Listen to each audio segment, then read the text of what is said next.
बिजली विभाग से कभी भी कोई समस्या आने पर सीएम हेल्पलाइन पर भूल करके भी शिकायत ना करें। यदि आप कभी भी बिजली विभाग से किसी भी तरह की परेशानी को लेकर के सीएम हेल्पलाइन पर शिकायत करेंगे तो बिजली विभाग किस तरह से आपके साथ दुश्मनी निकालेगा और आपके खिलाफ बदले की कार्रवाई करेगा, वो सारे पॉइंट्स हम आज इस वीडियो में बताने वाले हैं। तो इस वीडियो को लास्ट तक जरूर देखिएगा। देखिए, सीएम हेल्पलाइन पर तो वैसे हम कई बार वीडियोस बना चुके हैं। बहुत से सरकार के विभागों में तो सीएम हेल्पलाइन में अगर हम शिकायत करते हैं उनके खिलाफ तो काम बहुत सी बार हो जाता है, लेकिन बिजली विभाग के खिलाफ कभी भी अगर आप सीएम हेल्पलाइन 181 पर शिकायत करेंगे तो कभी भी आपको कोई बेनिफिट नहीं मिलेगा। और देखिए, सीएम हेल्पलाइन में सबसे बड़ी प्रॉब्लम ये होती है कि जब भी आप उसमें सरकार के किसी भी विभाग की शिकायत करते हैं तो सीएम हेल्पलाइन उसी विभाग के उसी कर्मचारियों को शिकायत आपकी फॉरवर्ड कर देता है, जिनकी वजह से दिक्कतों का आपको सामना करना पड़ रहा है। मतलब कि ये तो वही बात हुई कि दूध की रखवाली करने के लिए बिल्ली को ही रखा गया है। तो इस तरह से तो कभी भी किसी की मदद होने से रही। और देखिए, मैंने काफी समय पहले एक वीडियो बनाया था जिसमें बताया था कि मध्य प्रदेश के पूर्व सीएम शिवराज सिंह जी चौहान ने एक कमिटमेंट किया था कि अगर आप सीएम हेल्पलाइन पर शिकायत करते हैं तो उसमें टोटल 4 लेवल पर आपकी शिकायत पर काम किया जाएगा। और जैसा कि उस वीडियो में शिवराज सिंह जी चौहान ने कहा था कि अगर पहले, दूसरे और तीसरे लेवल पर आपका काम नहीं होता है तो चौथे लेवल पर डायरेक्ट सीएम आपकी शिकायत को देखेंगे। लेकिन असल जिंदगी में ऐसा होता नहीं है। अब देखिए, शिवराज सिंह जी चौहान तो अब मुख्यमंत्री के पद पर है नहीं, अब उनकी जगह तो दूसरे आ चुके हैं। लेकिन मैं शिवराज सिंह चौहान जी के कार्यकाल के समय की भी बात करूं तो मैंने अपने जीवन काल में सीएम हेल्पलाइन पर अब तक 50 से ज्यादा शिकायतें करी है। और उसके अलावा मेरे पास 500 से ज्यादा मध्य प्रदेश की सीएम हेल्पलाइन की कॉल रिकॉर्डिंग्स हैं जिनके अंदर किसी का भी कोई समाधान नहीं हुआ। लेवल 1, लेवल 2, लेवल 3, लेवल 4 तक जाने के बाद में बिना किसी समाधान के ही उस शिकायत को बंद कर दिया गया। और सीएम हेल्पलाइन को जिस समय लॉन्च किया गया था उस समय शिवराज सिंह जी चौहान की एक वीडियो मेरे पास आज भी मौजूद है जिसमें वो कहते दिख रहे हैं कि अगर आपकी शिकायत पर काम नहीं होता या आपको संतुष्टि नहीं होती है तो आपकी शिकायत कभी भी बंद नहीं होगी। लेवल 1 से लेकर के लेवल 4 तक जाएगी और लेवल 3 तक अगर काम नहीं होता है तो शिकायत जब लेवल 4 पर जाएगी वहां पर खुद शिवराज सिंह जी चौहान उस शिकायत का समाधान करेंगे। लेकिन ऐसा कभी हुआ नहीं। और मध्य प्रदेश की ही लगभग 500 से ज्यादा शिकायतों की कॉल रिकॉर्डिंग मेरे पास है जिसमें कभी भी 4th लेवल पर शिवराज सिंह जी चौहान ने कभी भी किसी समस्या का समाधान नहीं किया, बल्कि कुछ शिकायतें तो लेवल 2, लेवल 3 तक जाकर के बिना शिकायतकर्ता की संतुष्टि के ही उन्हें बंद कर दिया गया। जबकि शिवराज सिंह जी चौहान ने उस वीडियो में बहुत ही बड़े बड़े वादे करे थे, लेकिन उसमें से कभी भी मैंने किसी वादे को पूरा होते हुए नहीं देखा। इसलिए मैं आपको सबसे पहले वो वीडियो दिखाता हूं जिसके अंदर उन्होंने इस तरह के वादे किए थे। हम अब एक नया कार्यक्रम सीएम हेल्पलाइन जन हेतु जन सेतु ये प्रारंभ करें। क्यों लोग भटके? अब सबके पास फोन है। गरीब से गरीब आदमी भी, middle class, lower middle class के पास तो है ही, कि मजदूरी करने वाले भी भाई और बहन है तो वो भी अपने साथ कम से कम मोबाइल आजकल रखते हैं और इसलिए उनको भटकने की जरूरत नहीं पड़े। एक कॉल करें, फोन करें, फोन या दर्ज हो संबंधित अधिकारी के पास, फिर वो शिकायत चली जाए, वो समाधान करके दें, वो ना दें तो फिर नंबर 2, नंबर 3, नंबर 4 फिर वल्लभ भवन तक आएगी।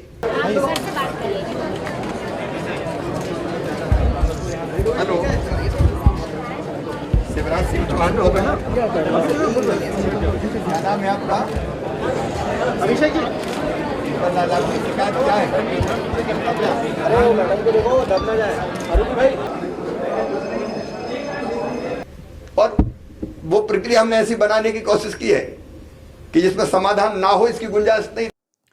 तो आप लोगों ने देखा इस वीडियो के अंदर मध्य प्रदेश के पूर्व सीएम शिवराज सिंह जी चौहान ने जितने भी वादे किए, अगर किसी के साथ इस तरह का काम हुआ हो तो इस वीडियो पे कमेंट्स करके मुझे जरूर बताइएगा। देखिए, मैं ऐसा नहीं कहता कि सीएम हेल्पलाइन से कभी भी किसी की मदद नहीं हुई। बहुत से लोगों के काम हुए। सरकार के बहुत से विभागों में जब भी हम सीएम हेल्पलाइन में शिकायत करते हैं तो काम हो जाते हैं, लेकिन हमेशा वो छोटे स्तर के होते हैं। कोई भी बड़े परेशानी होती है उसका निवारण कभी भी नहीं होता है। जैसे मैं अगर नगर निगम की बात करूं या सरकार के अन्य छोटे विभागों की बात करूं जहां पर छोटी मोटी समस्याएं होती है तो वहां पर यदि आप इसकी शिकायत करते हैं तो बहुत से लोगों के काम हो जाते हैं। मैं छोटी मोटी शिकायतों की बात कर रहा हूं, बड़ी परेशानी का कभी इसमें निवारण नहीं होता है।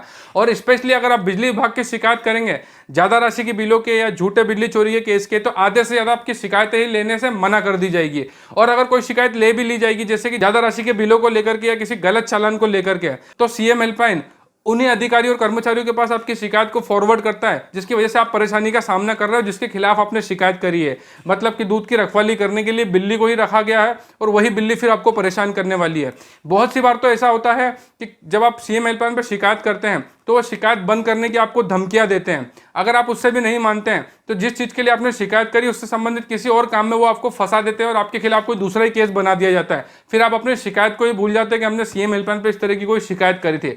सीएम हेल्पलाइन में इस तरह के बहुत से काम होते हैं। और देखिए 2017 से मैं बिजली विभाग के खिलाफ इस तरह की वीडियोस इस यूट्यूब चैनल पर बना रहा हूँ, इसलिए बिजली विभाग की जितनी भी शिकायतें सीएम हेल्पलाइन पे करी है, मैं भारत के लगभग 7 से 8 राज्यों का डाटा अपने पास रखता हूँ, जिसमें कम से कम 1000 से ज्यादा कॉल रिकॉर्डिंग्स है और बहुत सी शिकायतों का मेरे पास जो सीएम हेल्पलाइन पे आप उसका शिकायत का स्टेटस जो पीडीएफ फाइल में डाउनलोड करते हैं, ऐसे बहुत सारी फाइलें मेरे पास रखी हुई हैं जिसके अंदर सीएम हेल्पलाइन ने कभी भी किसी की कोई मदद नहीं करी। और जब भी आप ज़्यादा राशि के बिलों को लेकर के किसी चालान को लेकर के बिजली विभाग की शिकायत सीएम हेल्पलाइन में करते हैं तो बिजली विभाग के वही अधिकारी कर्मचारी जिनसे आप परेशान हैं, जिनकी वजह से आपको परेशानी आ रही है, उन्हीं को आपका केस फॉरवर्ड करते हैं, फिर वही आपके पास आते हैं और बदले की कार्रवाई करते हुए आपके खिलाफ कोई दूसरा ही प्रकरण बना के आपको फंसा देते हैं। उसके बाद आप अपनी सीएम हेल्पलाइन की शिकायत को ही भूल जाते हैं और एक नई परेशानी में फंस जाते हैं।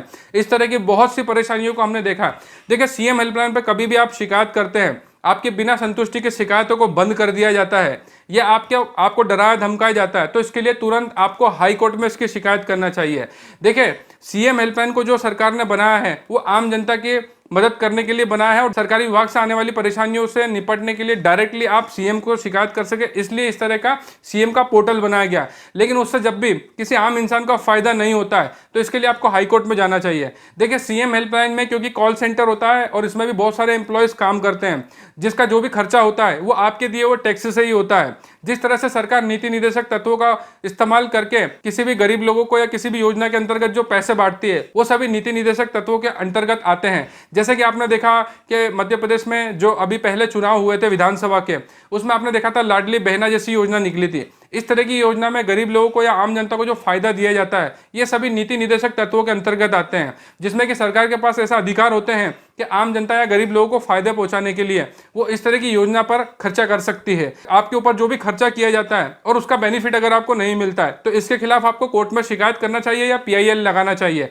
और देखिए आपने सीएम हेल्पलाइन में चाहे बिजली विभाग की शिकायत करी हो, चाहे नगर निगम की करी हो या पुलिस विभाग की करी हो, कभी भी आपको कोई डराता धमकाता है अपनी शिकायत को बंद करने के लिए, आपको कोई भी इस तरह की धमकियां दी जाती है या आपके खिलाफ हम ऐसा कर देंगे वैसा कर देंगे, चाहे पुलिस विभाग ही क्यों ना हो, इसके खिलाफ आपको हाई कोर्ट में जरूर जाना चाहिए। और अगर आप इनके पीछे ही पड़ जाते हैं हाई कोर्ट में तो वो आपके पक्ष में ही फैसला आने वाला है। लेकिन ज्यादातर लोग ऐसा करते नहीं है, सोचते कहाँ हम कोर्ट कचहरी में पड़ेंगे, हमारे साथ कुछ भी हो सकता है। इस वजह से ही आपको इस तरह की समस्याओं का सामना करना पड़ता है। और जब तक आप हाई कोर्ट में सरकारी विभाग और सीएम हेल्पलाइन के खिलाफ अगर शिकायतें नहीं करेंगे तो कभी भी इसमें कोई बदलाव नहीं होने वाला है। ज्यादातर देखिए ऐसा ही होता है कि सीएम हेल्पलाइन या सरकार के किसी भी अन्य पोर्टल पर आप शिकायत करते हैं, आपकी कोई मदद नहीं होती है, तो बाद में वही लोग फिर सरकार को और सिस्टम को गाली देने लगते हैं या कुछ भी बुरा भला कहने लगते हैं। देखिए इसमें आपकी गलती है। सरकार बहुत सी बार कुछ काम अच्छे करती है, लेकिन जो निचले स्तर के लोग होते हैं विभागीय स्तर पर उस पर काम नहीं होता है, जिस वजह से आपको इस तरह की परेशानियों का सामना करना पड़ता है। जैसे कि मैंने अभी आपको बताया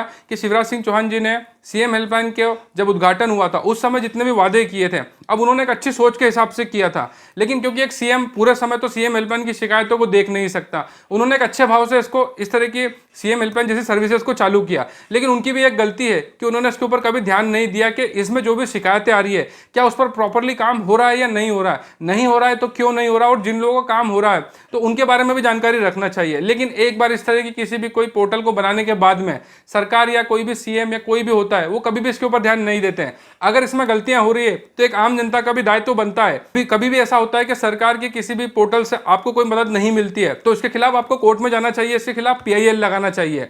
जब तक कि इस चीज के खिलाफ आप आवाज नहीं उठाएंगे इसमें तो बदलाव कभी भी होने से रहा, और आप सरकार को या सिस्टम को गाली देंगे उससे तो आपका भी कुछ भला होने से रहा, और इस चीजों में बदलाव कभी भी नहीं होगा। और इस तरह के लोग जो मनमानियां करते हैं सीएम हेल्पलाइन सरकारी विभागों में, उन्हें तो पता ही है कि 99.9% लोग कभी भी हमारे खिलाफ कोर्ट में नहीं जाएंगे, इस वजह से ही वो आपको परेशान करते हैं। इसलिए कभी भी ऐसा होता है कि सीएम हेल्पलाइन में आपको शिकायत करते हैं, आपको कोई डराता धमकाता है कंप्लेंट वापस करने के लिए, तो आपको उसके खिलाफ माननीय कोर्ट के शरण में जरूर जाना चाहिए। और इसके ऊपर भी हम एक बहुत जल्द डिटेल में वीडियो बनाएंगे। और सीएम हेल्पलाइन से संबंधित मैंने आपको जितने भी बातें बताई उसमें कितनी सच्चाई सही है, आप कमेंट्स करके जरूर बताइएगा। इसके अलावा अगर कोई ऐसे परेशानी जो सीएम हेल्पलाइन से आपने फेस करी जिसके बारे में मैंने इस वीडियो में डिस्कस नहीं करा, तो आप कमेंट जरूर कीजिएगा। आगे आने वाली वीडियोस में उस टॉपिक को भी मैं कवर जरूर करूंगा। और इससे संबंधित कुछ आप पूछना चाहते हैं तो उस वीडियो पर कमेंट्स कर सकते हैं, मैं हर एक कमेंट का जवाब जरूर देता हूं। और विद्युत उपभोक्ता की जागृति और संरक्षण के लिए हम इस तरह की वीडियोस बनाते रहते हैं, इसलिए हमारी वीडियो को ज्यादा से ज्यादा शेयर कीजिए। वीडियो देखने के लिए बहुत बहुत धन्यवाद। जय हिंद, वंदे मातरम।